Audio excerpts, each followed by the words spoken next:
अस्सलाम वालेकुम जनाब डॉक्टर्स, कैसे हैं आप? उम्मीद करता हूँ खैरियत से होंगे। मैं हूँ आपका host doctor Juice and I am here to teach you some basic concepts, some tips and tricks of the medical knowledge. और ये वो बेसिक मेडिकल नॉलेज है जो हर डॉक्टर के पास होना ज़रूरी है, इरिस्पेक्टिवली कि वो किस फील्ड में या किस लेवल पर काम कर रहे हैं। ये बेसिक नॉलेज न सिर्फ आपको एक अच्छा डॉक्टर बनने में हेल्प करेगा, बल्कि आपको लीगल इशूज़ से भी बचने में हेल्प करेगा इंशाल्लाह। अल्हम्दुलिल्लाह ये डायबिटीज़ की 7th वीडियो है और अब तक की वीडियोस में हम बेसिक्स ऑफ डायबिटीज़ को डिटेल से डिस्कस कर चुके हैं कि डायबिटीज़ की कितनी टाइप्स हैं, डायबिटीज़ को कैसे डायग्नोज किया जा सकता है और डायबिटीज़ के लिए ट्रीटमेंट ऑप्शन क्या क्या हैं, कौन से ओरल हाइपोग्लाइसीमिक्स यूज़ होते हैं, कौन सी इंसुलिन यूज़ होती है और किस टाइप की इंसुलिन जो है वो किस मकसद के लिए ज़्यादा सूटेबल है। राइट, आज की इस वीडियो में हम डिस्कस करेंगे कि कॉम्प्लिकेशंस क्या हैं डायबिटीज़ की। इसको ब्रॉडली मैंने एक्यूट और क्रॉनिक में डिवाइड किया है। कुछ कॉम्प्लिकेशन हैं जो एक्यूट हैं और कुछ हैं जो क्रॉनिक हैं। ज़्यादातर क्रॉनिक हैं, कुछ कॉम्प्लिकेशन हैं जो एक्यूट फॉर्म में भी प्रेजेंट हो सकती हैं। तो एक्यूट फॉर्म में जो है वो डीके यानी डायबिटिक कीटोएसिडोसिस और होंक यानी hyperglycemic hyper osmolar non ketotic coma, जिसको हम होंक बोलते हैं, ये हो सकता है। या hypoglycaemia. Hypoglycaemia is not actually the complication of disease, this is the complication of treatment. उसके बाद जो मेन बल्क है इसका वो है क्रॉनिक कॉम्प्लिकेशन का, और क्रॉनिक कॉम्प्लिकेशन को हम दो पार्ट्स में डिवाइड कर सकते हैं। Number 1 is macrovascular and number 2 is microvascular.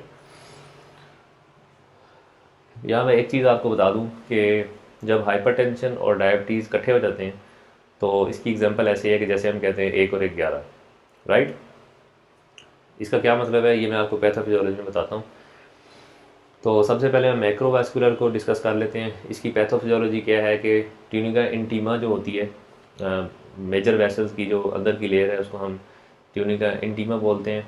उसमें प्रॉब्लम ये होता है कि ये परमीबिलिटी इसकी बढ़ जाती है और उसकी वजह से लिपिड्स जो है वो अक्यूमुलेट होना शुरू हो जाते हैं इन द ट्यूनिका मीडिया, या यूँ कह लें कि ट्यूनिका इंटीमा के अंदर।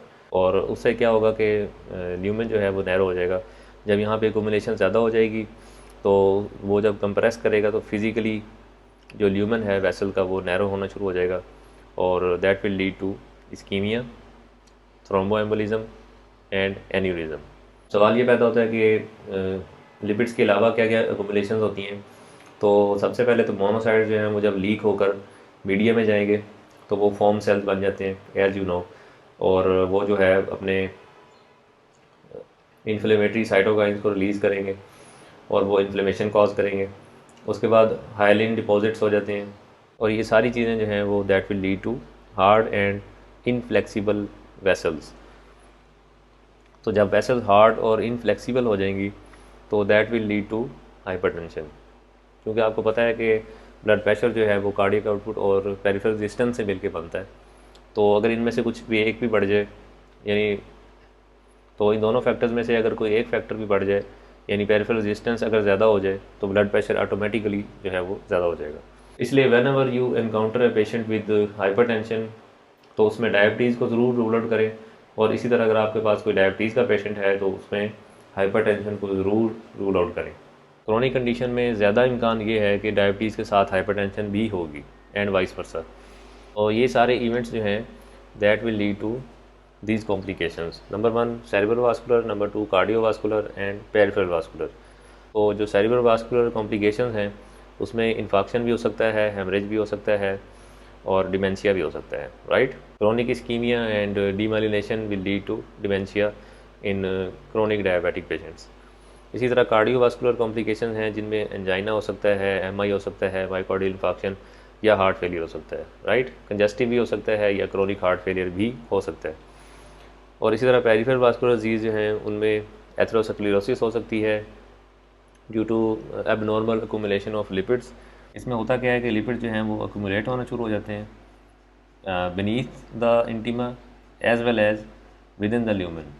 तो जब ये अक्यूमुलेशन बहुत ज़्यादा हो जाएगी तो that will lead to narrowing of the lumen. Ultimately lumen जो है वो नैरो रह जाएगा। अगर हर तरफ अक्यूमुलेशन हो जाएगी तो जो रिमेनिंग ल्यूमेन है वो नैरो हो जाता है, that will lead to more increase in hypertension. और यही बेसिस है एथेरोस्क्लेरोसिस की। राइट, इसके अलावा गैंग्रीन हो सकता है, अल्सर्स हो सकते हैं, डायबिटीज़ में अल्सर जो हैं वो 3 टाइप्स के हो सकते हैं, Venus ulcers, neuropathic ulcers and infectious ulcers, right. और इसी तरह क्लॉडिकेशन भी इसकी कॉम्प्लिकेशन है जो कि पेरिफेरल वास्कुलर डिजीज से होती है। और डायबिटिक पेशेंट जो हैं वो इन्फेक्शंस के लिए बहुत ज़्यादा प्रोन होते हैं due to poor immunity, right. उन लोगों में फ्रीक्वेंटली इन्फेक्शंस होते रहते हैं, जिसमें यूटीआई सबसे ज़्यादा कॉमन है और उसके अलावा स्किन इन्फेक्शन जो हैं वो ज़्यादा कॉमन है। उसके बाद कुछ कॉम्प्लिकेशन हैं जिनको हम माइक्रोवास्कुलर कॉम्प्लिकेशन बोलते हैं। और माइक्रोवेसल से मुराद मेनली कैपिलरीज हैं। कैपिलरीज का जो स्ट्रक्चर है उसको आप जानते हैं कि उसके अंदर जो है वो एंडोथीलियम की लेयर होती है और उसके बाहर जो है वो एक बेसमेंट मेम्ब्रेन होती है। तो एंडोथीलियल सेल्स जो हैं वो इस तरह से अलाइंड होते हैं, स्क्वेमस सेल्स, और उसके बाहर जो है वो बेसमेंट मेम्ब्रेन होती है। ये एक नॉर्मल बेसमेंट मेम्ब्रेन है और डायबिटीज़ वाले पेशेंट्स जो हैं उनमें बेसमेंट मेम्ब्रेन जो है वो थिकन हो जाती है। तो उसको मैंने इस तरह से शो किया है। थिकन होने के साथ ही वो वेसल्स को जो है वो परमिएबल कर देती है, यानी लीकी कर देती है। तो इसकी पैथोफिजियोलॉजी भी मैक्रोवास्कुलर से ही मिलती जुलती है।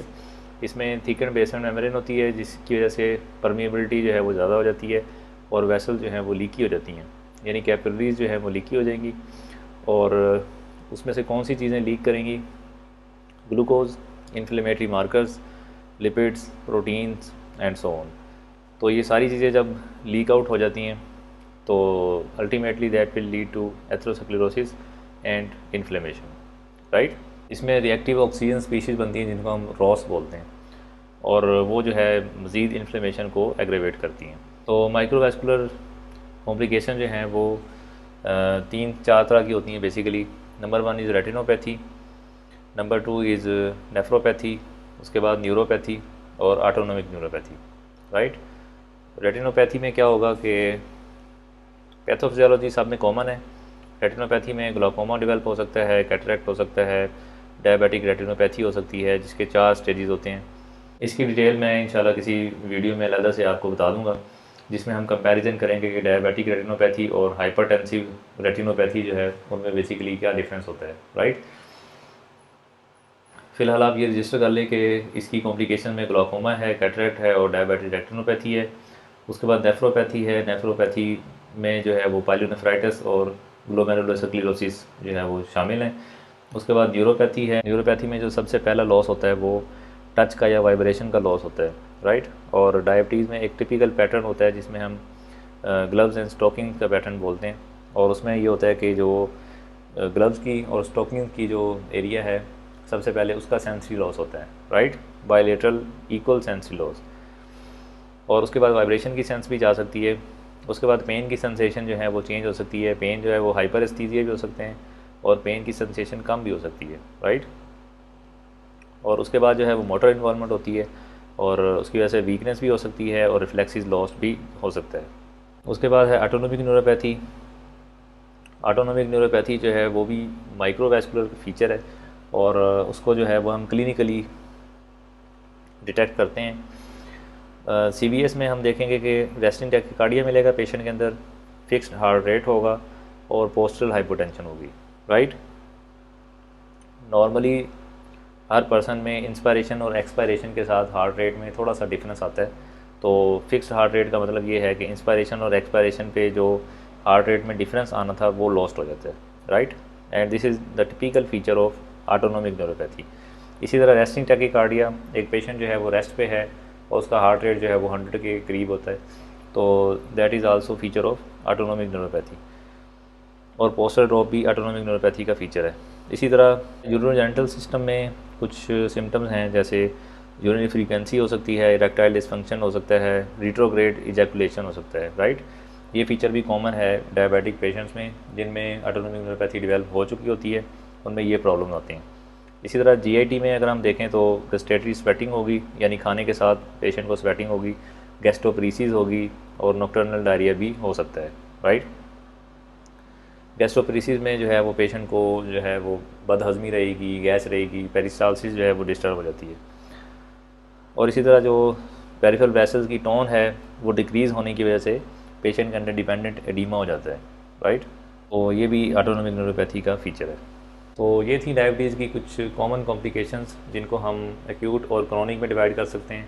एक्यूट मैंने आपको बता दी, और क्रॉनिक में जो है वो इसकी फर्दर 2 क्लासिफिकेशन हैं, मैक्रोवैस्कुलर एंड माइक्रोवैस्कुलर कॉम्प्लिकेशन। इनकी पैथोफिजियोलॉजी भी इंपॉर्टेंट है। अगर आप पैथोफिजियोलॉजी को जहन में रखेंगे तो आपको सारी कॉम्प्लिकेशन जो है वो याद करना ईजी हो जाएंगी, राइट। आई होप आपको इस वीडियो से फ़ायदा होगा। इसको लाइक एंड शेयर कर दीजिएगा ताकि दूसरे लोगों तक पहुँच सके। चैनल को सब्सक्राइब कर लीजिएगा ताकि नए आने वाली वीडियोज़ आप तक पहुँच सकें। Till the next video, I am doctor जूस। अल्लाह हाफिज़।